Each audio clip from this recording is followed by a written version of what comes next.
I never imagined our 15-year marriage would end over roasted duck and vintage wine. The crystal chandelier in our dining room cast a warm glow over the mahogany table where our family gathered for what was supposed to be a celebratory dinner announcing Maxwell's latest business acquisition. Instead, it became the night my world shattered. "I need someone who can give me heirs," Maxwell announced casually between bites, as if discussing the weather.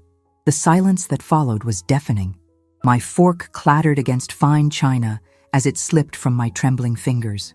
Across the table, my mother-in-law Victoria's face lit up with poorly concealed satisfaction, while my sister-in-law Sarah reached for my hand under the table. The previous week's fertility clinic results lay heavy in my mind. Our third failed IVF attempt. Maxwell knew this. He'd held me as I cried after each failure, promising we'd face it together, or so I thought. "Maxwell," I managed to whisper, my voice surprisingly steady despite the earthquake happening inside me. "We agreed to look into adoption. The Bennett legacy needs biological heirs, Catherine." He wouldn't even look at me, instead swirling the wine in his glass with studied concentration. "I've already spoken with my lawyers. You'll be well taken care of course." Of course. Because 15 years of building a life together, of supporting his dreams, of managing our charitable foundation could be dismissed with a generous check. I felt the weight of every dinner party I'd hosted, every business contact I'd cultivated, every late night I'd spent reviewing contracts with him, all reduced to nothing in the face of my apparent biological failing. When?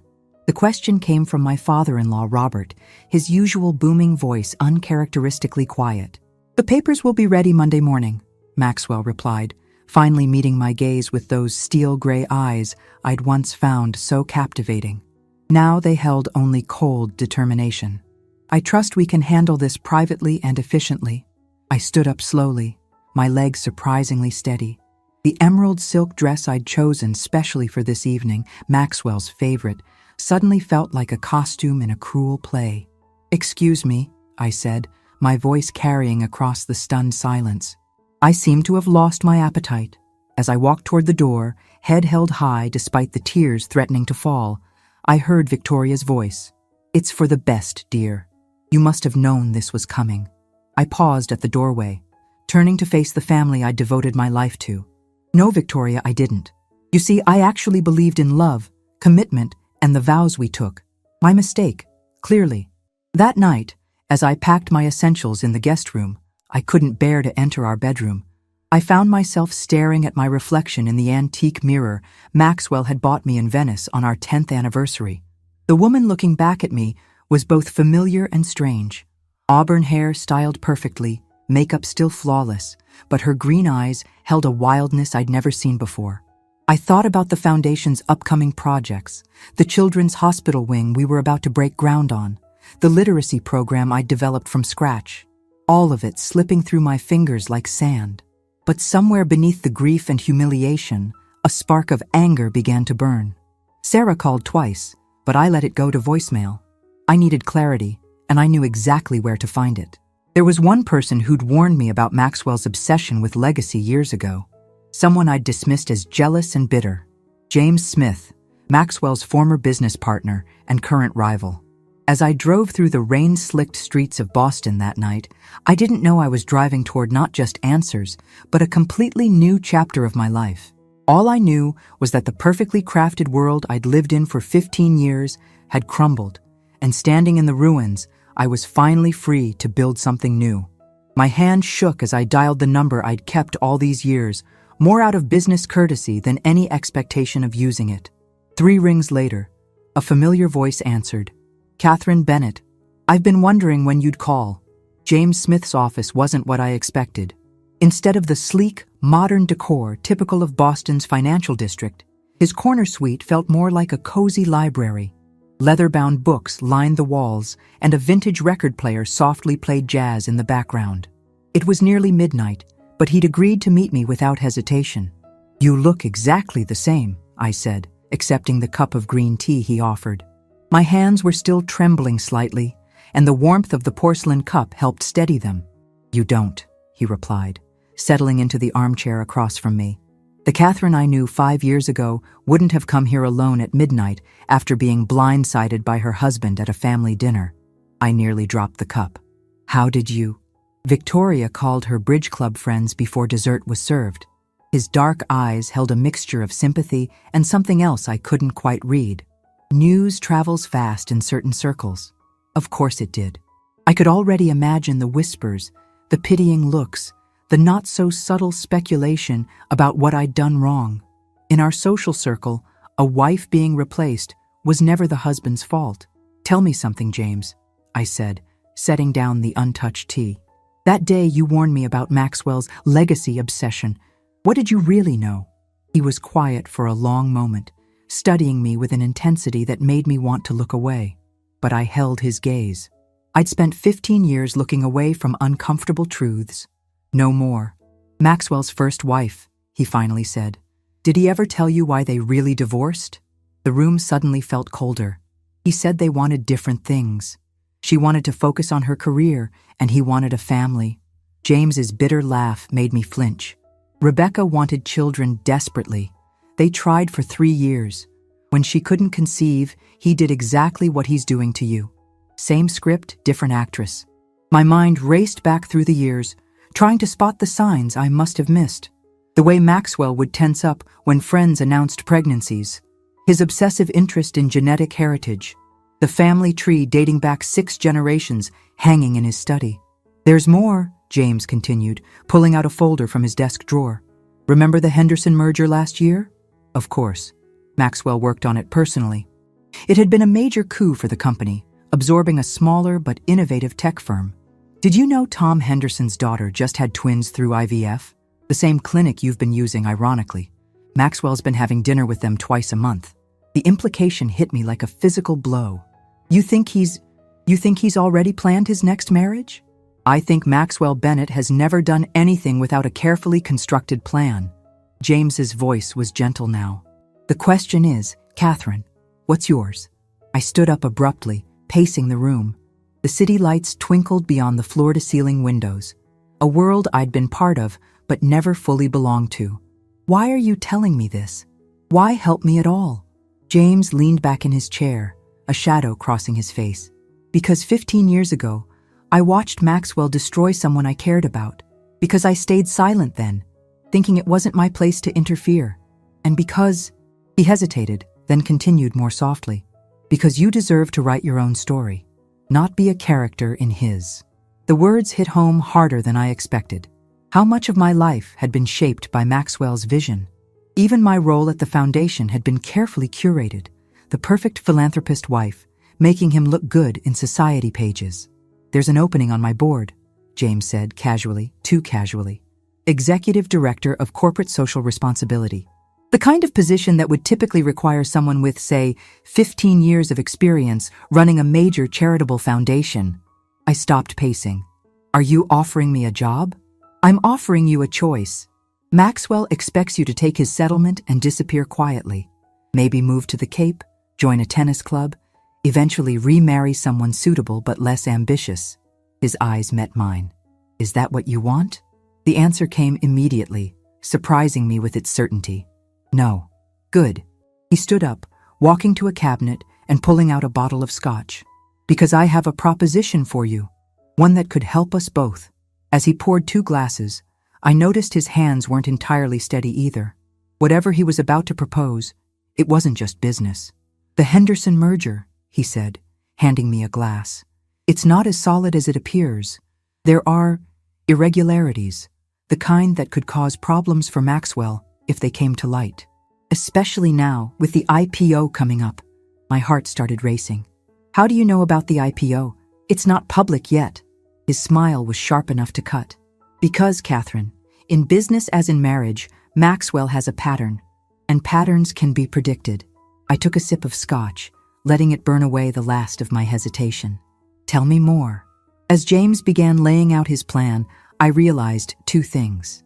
First, that my years beside Maxwell hadn't just been about playing the perfect wife. I'd learned more about business than either of us had realized. And second, that the woman I'd been at dinner just hours ago was already gone, replaced by someone stronger, someone who wasn't afraid to fight back. The city lights seemed brighter now, full of possibility rather than accusation. But as James continued speaking, a new worry began to form. I interrupted him mid-sentence. "James," I said quietly, "why do I feel like I'm making a deal with another devil?" His answer would change everything that came after. James's answer still echoed in my mind days later. "Maybe you are making a deal with a devil, but at least I'm honest about my horns." The following weeks passed in a blur of lawyers' meetings and painful transitions. I moved into a boutique hotel downtown, refusing Sarah's offers to stay with her. I needed space to think, to plan, to become someone new. Maxwell's lawyers were efficient, just as he'd promised. The settlement offer was generous, enough to live comfortably for the rest of my life, if I chose to. I didn't sign. Instead, I did something that shocked everyone, including myself. I asked for the foundation instead of money. "Be reasonable, Catherine," Maxwell said during one of our mediation sessions. He looked tired, the first cracks showing in his perfect facade. "The foundation is tied to the Bennett name. It's part of our family legacy." "Interesting choice of words," I replied, my voice steady. "Legacy. Tell me, Maxwell, how's dinner with the Hendersons? I heard their daughter makes excellent roasted duck." The color drained from his face. For the first time in our marriage, I saw real fear in his eyes. "Good. What exactly are you implying?" "Nothing yet." I smiled, channeling 15 years of watching him negotiate. "But I think we both know there's more than one kind of legacy at stake here." I walked out of that meeting with control of the foundation, though I had to keep the Bennett name attached to it. A small price to pay for what I had planned. The job offer from James came through officially the next day. Executive Director of Corporate Social Responsibility at Smith Industries, with a salary that made my eyes widen. The press release was carefully worded. "Catherine Bennett brings her extensive philanthropic experience to Smith Industries, strengthening the company's commitment to social causes." The business world buzzed with speculation. It was a bold move, joining my husband's biggest rival right after our separation was announced. Many questioned my judgment. Some called it a betrayal. None of that mattered. I was finally writing my own story. What they didn't know was what happened in James's office that first night, after his cryptic answer about being a devil. He'd laid out everything. The irregularities in the Henderson merger, Maxwell's pattern of corporate maneuvering, and most importantly, the truth about why James and Maxwell's partnership had really ended years ago. "He didn't just push me out," James had explained, pouring another scotch. "He used my research, my innovations, claimed them as his own. The patents that built his empire, half of them should have been mine. Why didn't you fight back?" I'd asked. "I tried, but Maxwell is very good at covering his tracks. And at the time, I couldn't prove anything." His smile had turned predatory. "But now, with you on the inside of the foundation, with your knowledge of his operations, well, things could be different." I'd studied him carefully. "You're using me for revenge." "Yes," he'd admitted readily. "And you're using me for the same thing. The question is, Catherine, can two people using each other still help each other?" I took the job. The first month was harder than I expected. Learning a new corporate culture, proving myself to skeptical executives, all while managing the foundation's transition. But I discovered something surprising. I was good at it, really good. Years of playing the perfect corporate wife had taught me more than just social graces. I understood the intricate dance of power and influence that drove the business world. James proved to be a complicated ally, brilliant but demanding, supportive, yet somehow always holding something back. We worked late into the night often, poring over documents, building our case against Maxwell piece by piece. Sometimes I caught him watching me with an expression I couldn't quite read, something between admiration and concern. "You're different," he said one evening, as we shared takeout in his office. "From when we first met years ago." "I had to be," I replied, picking at my pad tie. "That Catherine couldn't have survived this." "No," he agreed softly. "But I wonder sometimes if you realize what this path might cost you." I was about to ask what he meant when my phone buzzed. A text from Sarah. "Need to talk. It's about Maxwell and the Hendersons, and something else you should know." My heart skipped. Sarah had always been different from the rest of the Bennetts. Warmer, more genuine. She'd stayed in touch despite her family's disapproval, feeding me occasional bits of information about Maxwell's movements. But something in her message felt urgent, dangerous. "I have to go," I told James, gathering my things quickly. He caught my arm as I passed. "Catherine." His touch was gentle but insistent. "Remember what I said about patterns? Maxwell isn't the only one who has them. Be careful who you trust." I pulled away, unsettled by the warmth of his hand, by the warning in his voice, by the growing suspicion that I was caught in a game much bigger than I'd realized. Sarah was waiting at our old favorite cafe, her face pale with worry. As I sat down, she pushed a manila envelope across the table. "You need to see this," she whispered. "But first, you need to know, I think James Smith isn't who you think he is, and I can prove it." The envelope felt heavy in my hands, weighted with secrets that would force me to choose between revenge and redemption, between trusting my heart and protecting myself. I opened it slowly, unaware that this moment would change everything I thought I knew about both Maxwell and James, and about myself. My hands trembled as I spread the contents of Sarah's envelope across the cafe table. Medical records, emails, and photographs spilled out, pieces of a puzzle I wasn't sure I wanted to solve. "Before you look at these," Sarah said, her voice barely above a whisper, "you should know that finding this information put me in a difficult position. Maxwell is my brother, but you're the sister I never had." The first document was a medical report from the fertility clinic, not mine. Rebecca's, Maxwell's first wife. I scanned it, my heart pounding harder with each line. According to the report, there had been nothing wrong with Rebecca's fertility. The problem had been Maxwell's. "This can't be right," I muttered. But even as I spoke, pieces started falling into place. Maxwell's insistence on using specific doctors, his refusal to get tested himself, always putting the blame on me. "Keep reading," Sarah urged gently. The next document was an email chain between Maxwell and Tom Henderson, dated 6 months before our last fertility treatment. My blood ran cold as I read their exchange about ensuring success and managing medical results. They had deliberately sabotaged my treatments. "Why?" I asked, my voice cracking. "Why go through all this instead of just telling me the truth?" "Image," Sarah replied. "In Maxwell's world, everything is about perception. He couldn't be seen as the one with the problem. But there's more. Look at the next file." It was a private investigator's report on James Smith. As I read, the coffee in my stomach turned to acid. James hadn't just been Maxwell's business partner. He'd been Rebecca's brother. The same Rebecca who had died in a car accident 2 years after her divorce from Maxwell, an accident that had never been fully investigated. "James never told you about Rebecca, did he?" Sarah asked softly. "About how she was about to go public with evidence of Maxwell's corporate fraud right before she died? Or about how James blamed Maxwell but could never prove anything?" The cafe suddenly felt too small, too crowded. My carefully constructed plans were crumbling around me. I'd thought I was cleverly playing both sides, using James's resources to expose Maxwell while building my own independence. Instead, I'd walked right into the middle of a decade-old vendetta. "There's one more thing," Sarah said, pulling out her phone. She pulled up a recent photo of James at a charity gala. In the background, partially obscured but unmistakable, was Tom Henderson's daughter, the same woman Maxwell had been meeting with. They were holding hands. "It's all connected," I whispered, the truth finally dawning on me. James and the Hendersons. They're working together. They're using me just like Maxwell did. Sarah reached across the table and squeezed my hand. "What are you going to do?" I stared at the documents spread before me, each one representing a different betrayal.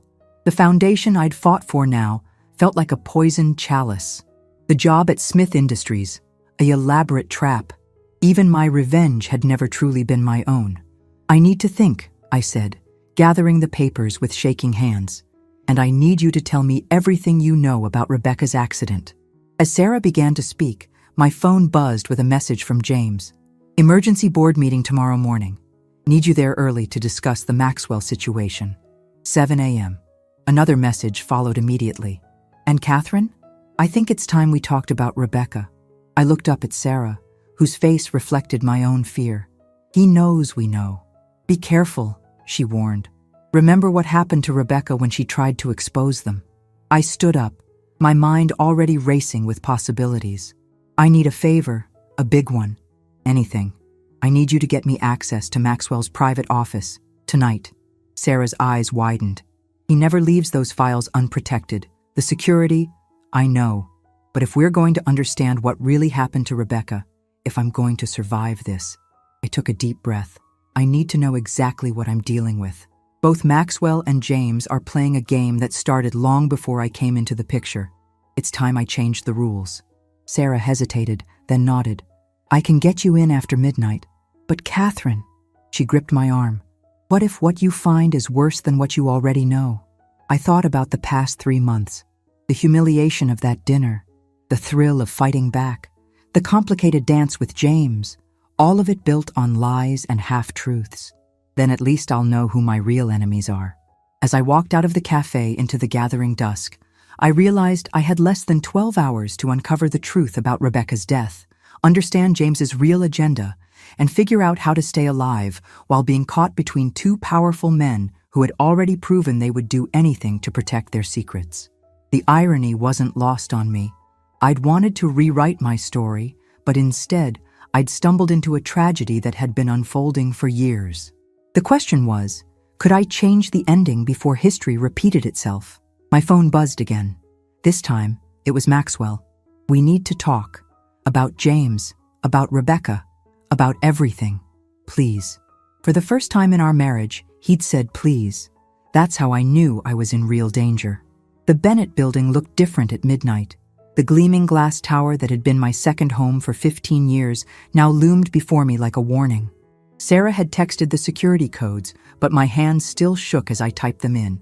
You have 20 minutes, she'd said. The security cameras will loop old footage for that long.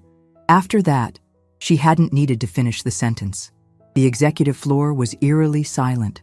I'd walked these halls thousands of times, but never like this. Never as an intruder. My heels clicked softly on the marble floor as I approached Maxwell's office, each step echoing with memories of happier times. The door opened with a soft click. Sarah had been right about the override code. Maxwell's office was exactly as I remembered, immaculate, imposing, with that massive desk dominating the space. The same desk where we'd celebrated countless deals, where I'd brought him dinner during late nights, where he'd first told me he loved me. Focus, Catherine. I went straight to the hidden safe behind his grandfather's portrait.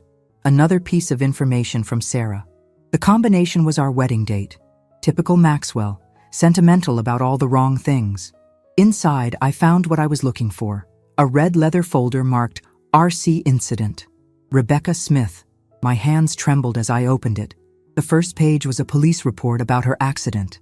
Heavy rain, brake failure, a tragic curve on a coastal road. But the next document made my blood freeze. An invoice from a mechanic dated 2 days before the accident for specialized modifications to brake lines. Oh God, I whispered. Not quite what you were expecting, is it? I spun around. James stood in the doorway, his expression unreadable in the dim light. How did you... Sarah told me you'd be here. He held up his phone. She's been working with me from the beginning, Catherine. Did you really think a Bennett would betray family for friendship? My mind raced. The documents in my hands suddenly felt like they were burning. You knew about Maxwell tampering with Rebecca's car. Of course I knew. He stepped into the office, closing the door behind him. Just like I knew he'd do the same to you eventually. Maxwell doesn't leave loose ends. The fertility treatments, I said slowly. You knew about those too? I needed you angry, Catherine. Angry enough to help me take him down. His voice softened. But I didn't expect to care what happened to you. How touching, a new voice said. Maxwell stood in the connecting door from his private conference room, looking more tired than I'd ever seen him. My wife and my ex-brother-in-law meeting in secret. Again. James didn't seem surprised to see him. Of course not. This had all been orchestrated. I was standing in the middle of a trap that had been years in the making. She's not your wife anymore, James said quietly. And Rebecca was more than just your wife too, before you destroyed her. I didn't kill Rebecca, Maxwell snapped. That accident, save it. James cut him off. Catherine has the proof in her hands. No, I said, my voice stronger than I felt. She has what you wanted her to find. I held up the folder. These documents, they're too perfect, too convenient. You planted them. Both men stared at me. Very good, Maxwell said softly. James always underestimated you, just like he underestimated Rebecca. What's that supposed to mean? James demanded. I looked between them, two powerful men who'd spent years locked in a battle over lies and half-truths. Rebecca didn't die in that accident, did she? Maxwell's laugh was hollow. Finally, someone asks the right question. What are you talking about? James's composure cracked for the first time. I identified her body myself. Did you? Maxwell walked to his desk, pressed a button I'd never noticed before. A hidden panel in the wall slid open. Why don't you ask her yourself? A woman stepped out of the hidden room. She was older than in the photos I'd seen, with streaks of gray in her dark hair, but unmistakably alive. Rebecca Smith looked at her brother with tears in her eyes. Hello, James. It's been a long time. I watched the color drain from James's face as his carefully constructed revenge plot collapsed. But something still didn't add up. Why? I asked Rebecca. Why fake your death? Why let your own brother believe? Because I had to protect him, she said simply. From himself. From what he might do if he knew the truth about the merger, about what really happened between Maxwell and me. Which was what? James's voice was barely a whisper. Rebecca looked at Maxwell, who nodded slightly. Tell him. Tell them both. It's time. What Rebecca said next would change everything I thought I knew about love, loyalty, and the true price of revenge. And it would force me to make a choice that would affect all our lives forever. The red folder slipped from my fingers, scattering papers across the floor like fallen leaves. In the distance, a clock struck 1. My 20 minutes were up. But time, I was beginning to realize, had never been the real enemy. Rebecca's voice was soft but steady as she began to speak. The night seemed to hold its breath, the city lights twinkling beyond the windows like distant stars watching our drama unfold. The merger that destroyed your partnership, she said, looking between Maxwell and James, was never about business. It was about protecting both of you. Protecting us from what? James demanded, still visibly shaken by his sister's resurrection. From our father. Rebecca's words fell like stones into still water. He was embezzling from the company, James, using your research patents as collateral for illegal loans. When I discovered it, he threatened to destroy everything. Your work, your reputation, all of it. I watched James's face contort with disbelief. That's impossible. Father would never... The proof is in the Cayman Islands account, Maxwell interjected quietly. Account number 247891. The same one you've been trying to trace for years, James. It wasn't my secret account. It was your father's. The silence that followed was deafening. I looked at Maxwell, really looked at him, and saw something I'd missed before. The weight of a secret kept for years. The hostile takeover, Rebecca continued, was the only way to protect the patents, to keep them from being seized when everything fell apart. Maxwell helped me orchestrate it. But why not tell me? James's voice cracked. I was your brother, Becca. We could have faced it together. Because you worshipped him, she said gently, and because I knew you'd try to save him. The evidence would have gone public. You would have lost everything you'd worked for. So you chose him. James gestured at Maxwell, bitterness dripping from every word. You chose my rival over your own brother. No, Maxwell said. She chose you. The plan was always to return the patents once the statute of limitations expired. But then you started digging, getting too close to the truth. Rebecca's accident was staged to protect you from yourself. I found my voice at last. But the fertility treatments? The dinner? Why hurt me to maintain a lie that was about to expire anyway? Maxwell's face softened with genuine regret. Because I fell in love with you, Catherine. The plan was never to marry again, but then I met you and... He paused, struggling with words for the first time I could remember. I couldn't tell you the truth without risking everything. And when James hired you, I thought, you thought I was part of his revenge plot, I finished. That's why you staged that cruel dinner, to push me away before I could discover everything. I didn't know about the fertility treatments, Rebecca said quietly. That was unforgivable, Maxwell. Yes, he agreed. It was. James laughed suddenly, a hollow sound. So, I've spent 10 years plotting revenge against the wrong person. Meanwhile, our father, he sank into a chair, looking lost. He died last year, Rebecca said softly, in Buenos Aires. That's why I decided it was finally time to end this charade. I stood there, processing it all. The grand revenge plot that had consumed James was based on a lie meant to protect him. Maxwell's cruelty to me had been an attempt to protect a secret that wasn't even his to keep. And Rebecca. Rebecca had sacrificed everything to protect the two men she loved most, only to watch them destroy each other anyway. What happens now? I asked, looking at each of them in turn. Now, Rebecca said, pulling out a USB drive. We tell the truth, all of it. I've spent 10 years documenting everything. The world should know that neither Maxwell nor James was the villain in this story. The company's shares will plummet, Maxwell warned. Then they plummet, I said firmly. Some things are more important than stock prices. James stood up slowly. The patents will be returned to you, Maxwell finished. As intended. A notification popped up on my phone, an email from Sarah. My hands shook as I read it. Board meeting canceled. Leaked documents about Henderson merger being investigated by SEC. That was my insurance policy, Rebecca explained. If anything happened to me tonight, really happened, everything would go public automatically.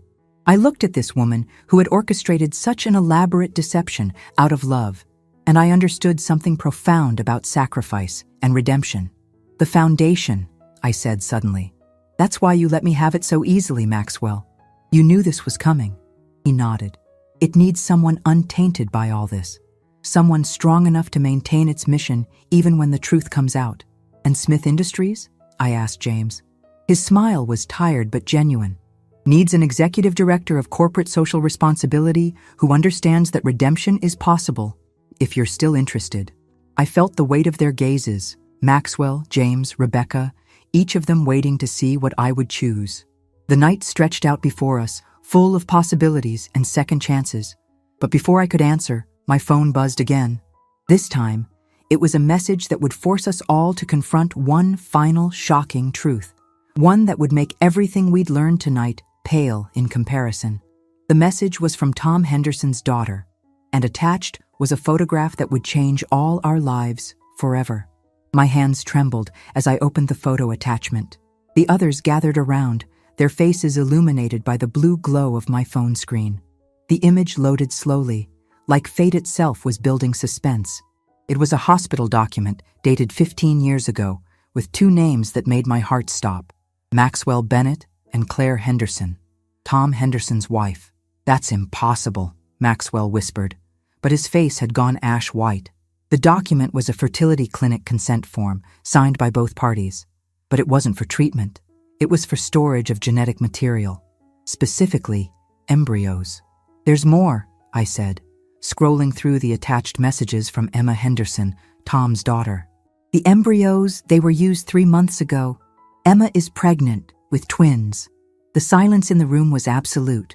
Rebecca was the first to understand. The Henderson merger, she breathed. It wasn't just about business. Claire must have told Tom about the embryos. And Tom used them to blackmail Maxwell, James finished. That's why you pushed through the merger despite the irregularities. Why you were having dinner with them. I looked at Maxwell, really looked at him. The man who had discarded me for not being able to give him heirs was about to become a father, to children conceived before he ever met me. Did you know? I asked him quietly. When you married me, did you know these embryos existed? No, he said hoarsely. Claire and I, it was before I met Rebecca. We were young, planning for a future that never happened. I thought the embryos had been destroyed when she married Tom. Another message popped up from Emma. I thought you deserved to know. Mom finally told Dad the truth last week. The twins are yours, Maxwell, and I won't let my father use them as bargaining chips in his corporate games.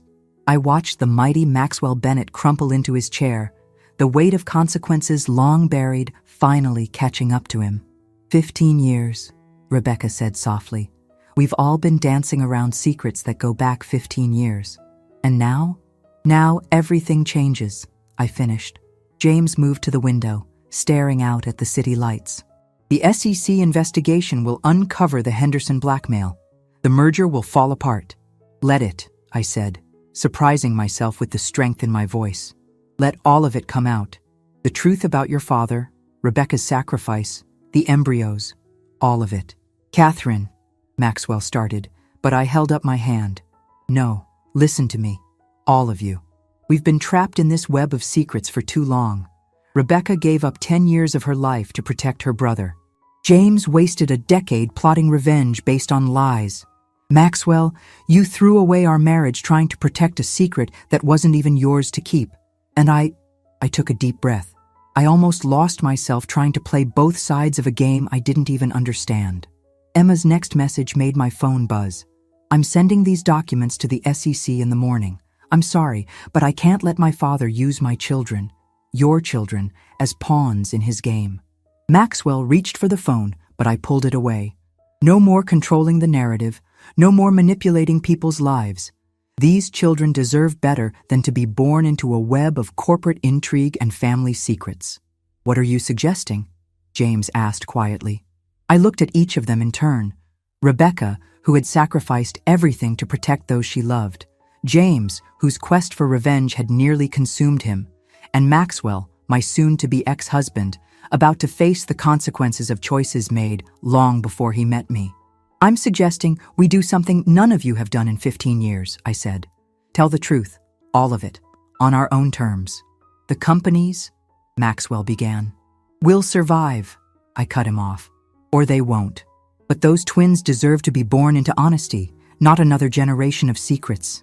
Rebecca stepped forward, placing a hand on her brother's shoulder. Catherine's right, enough shadows. James nodded slowly. The patents were never worth this price. Maxwell stood, straightening his tie, a gesture so familiar it made my heart ache. And you? He asked me. What will you do? I smiled, feeling lighter than I had in months. I'm going to run the foundation.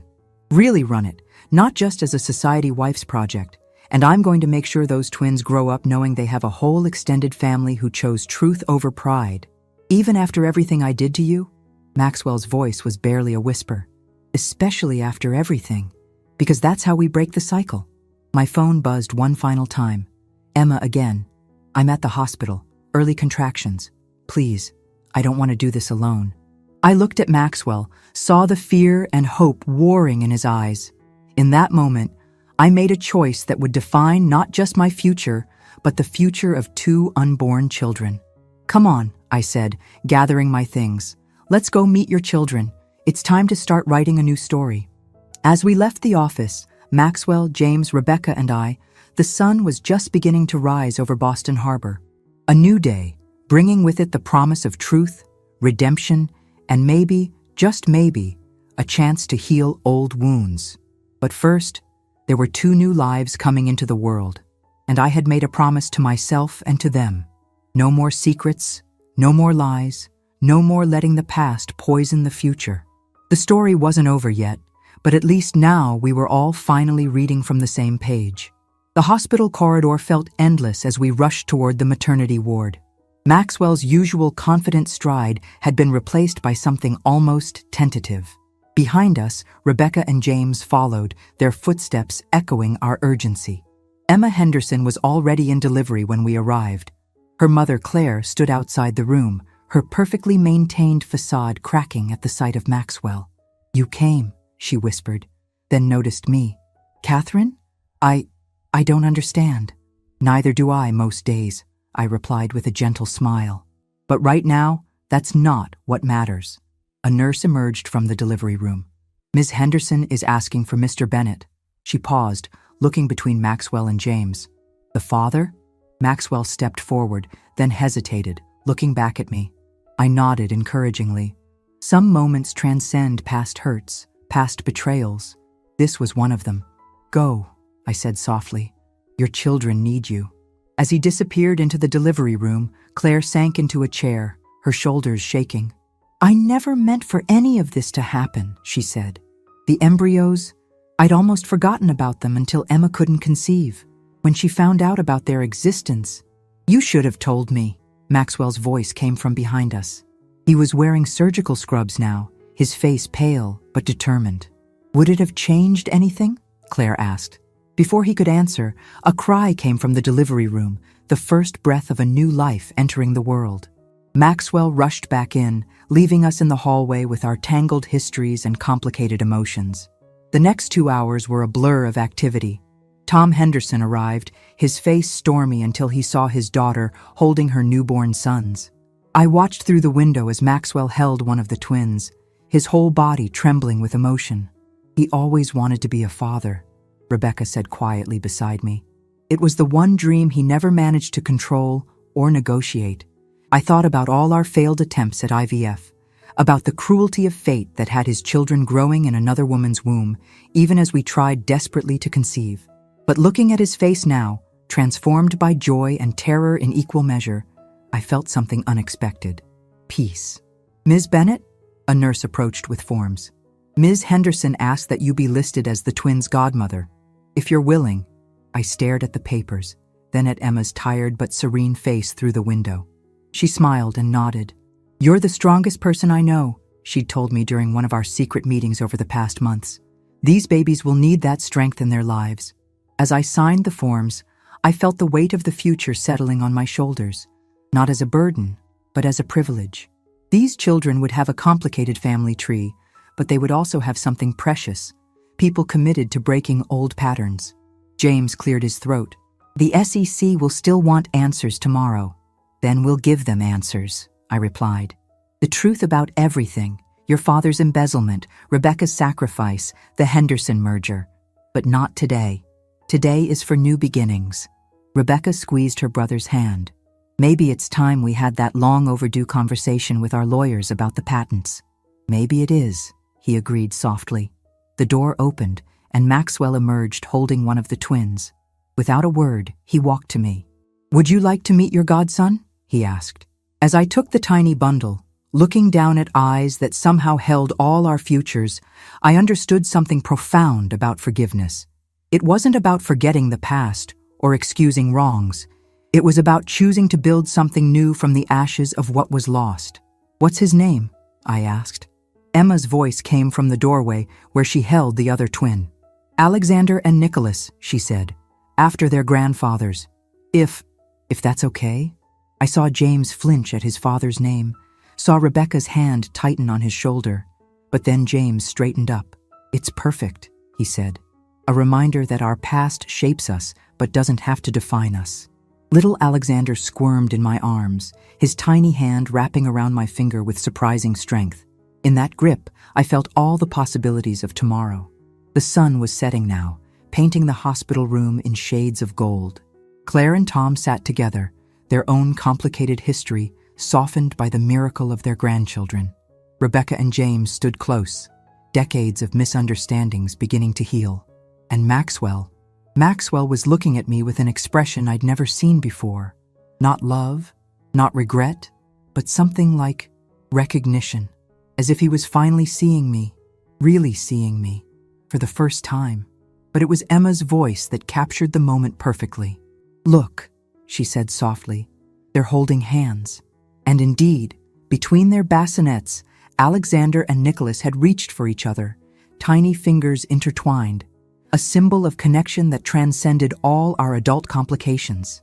I touched the foundation's business card in my pocket, thinking of all the work ahead. The truth would cost us all something, but looking at those twins, I knew it would be worth it. Tomorrow would bring challenges, press conferences, SEC investigations, family reckonings. But tonight was for simpler truths. The grip of a baby's hand, the healing power of honesty, and the endless possibility of new beginnings. As if reading my thoughts, Maxwell spoke softly. I think these little ones are going to rewrite all our stories. No, I corrected gently. They're going to write their own. Our job is just to make sure they have blank pages, not pages weighed down by our mistakes. Outside the window, the city lights began to twinkle, each one a star in our own private universe of second chances. 3 years later, I stood in the same dining room where my marriage had ended, but everything was different now. The crystal chandelier still cast its warm glow, but instead of tension and betrayal, the air was filled with children's laughter and the warm buzz of conversation. Alexander and Nicholas, now energetic toddlers, chased each other around the table where our blended family gathered for their birthday celebration. Emma beamed from her seat. Her husband, David, a kind-hearted pediatrician she'd met during her pregnancy, helping their 1-year-old daughter with her cake. "Aunt Catherine," Alexander called out, running to me with his arms outstretched. "Tell Nick he has to share the new train set." I scooped him up, breathing in that peculiar sweet scent that only toddlers seem to have. "Why don't we both go talk to him about it?" Maxwell watched us from across the room, a small smile playing on his lips. Our divorce had been finalized 2.5 years ago, but we'd found something unexpected in its wake, a genuine friendship built on honesty and shared purpose. The foundation had thrived under my leadership, focusing on supporting families affected by domestic violence and funding fertility treatments for couples who couldn't afford them. Maxwell had surprised everyone by becoming one of our biggest donors, matching every grant we gave. James and Rebecca sat together near the window, their relationship slowly healing through years of therapy and open conversations. Smith Industries and Bennett Corp had merged 6 months ago, not through hostile takeovers or secret deals, but through transparent negotiations and a shared vision for ethical business practices. The SEC investigation had been difficult, but facing it together, all of us telling the complete truth, had been oddly liberating. The company's stocks had taken a hit, but our transparency had ultimately earned back investor trust. More importantly, it had earned back our self-respect. "Penny, for your thoughts?" Claire appeared beside me, helping Nicholas arrange his trains into a perfect line. "Just thinking about that dinner 3 years ago," I replied. "How everything felt like it was ending, but it was really just beginning." She nodded, understanding in her eyes. Her marriage to Tom hadn't survived the truth coming out, but she'd found her own path, starting a support group for women navigating complex family dynamics. "Do you ever regret it?" she asked softly. "Not signing the settlement, taking on the foundation, becoming part of this complicated family?" I watched as Nicholas shared his favorite train with his brother, their identical smiles lighting up the room. "Never. Some things are worth more than money or pride." "Speaking of worth," Emma joined us, her eyes twinkling. "Have you told them your news yet?" All eyes turned to me. I took a deep breath, my hand instinctively going to my stomach. I was waiting for the right moment. "Catherine?" Maxwell's voice held a question. "I'm pregnant," I announced, my voice carrying across the suddenly quiet room. 12 weeks along. And before anyone asks, it's through IVF. And yes, I'm doing this on my own. Though, I smiled at the twins. I have a feeling this baby will have more family than it knows what to do with. The room erupted in joy. Rebecca was the first to hug me, whispering, "You're going to be an amazing mother." James raised his glass in a toast. Emma wiped happy tears from her eyes. Maxwell approached last, his expression soft. "Congratulations, Catherine. You deserve all the happiness in the world." "We all do," I replied, "even if it doesn't come in the packages we expected." Later that evening, as the party wound down, I found myself in the garden. The twins were asleep upstairs in their rooms. Yes, they had rooms here, just as they had rooms at Emma's, at my place, and at every other member of their extended family's homes. They were the most loved children I knew. Sarah joined me, linking her arm through mine. "Remember when you called me that night, ready to tear apart Maxwell's office looking for answers?" I laughed. "Remember when you were secretly working with James?" "We all had our parts to play," she said thoughtfully. "But you were the one who taught us how to stop playing parts and start being real." The garden lights twinkled like stars, and somewhere in the distance, a car honked. Life in all its messy, beautiful reality continued on. My phone buzzed, a message from my date tonight, expecting me later. He was a kind man, a widowed professor I'd met through the foundation, who understood that love could be both simple and complex. "You know what I learned?" I said to Sarah, watching a shooting star trace its path across the sky. "Sometimes the universe gives you exactly what you need, even when it's nothing like what you thought you wanted." "And what did you need?" I thought about the twins upstairs, about my growing baby, about the foundation's work, about all the broken pieces that had somehow created a more beautiful mosaic. "The courage to write my own story," I answered. And the wisdom to know that sometimes the best stories are the ones we write together. Inside, I could hear Alexander stirring, probably looking for his favorite bedtime story. As Sarah and I headed back in, I touched the small bump that would become my daughter. Yes, I just found out today, and smiled. Some people might find our family strange. The ex-wife turned godmother, the biological mother and her new husband, the uncle who was once an enemy, the aunt back from the dead, and all the complex relationships we'd woven together. But love, I'd learned, doesn't follow conventional patterns. It creates its own.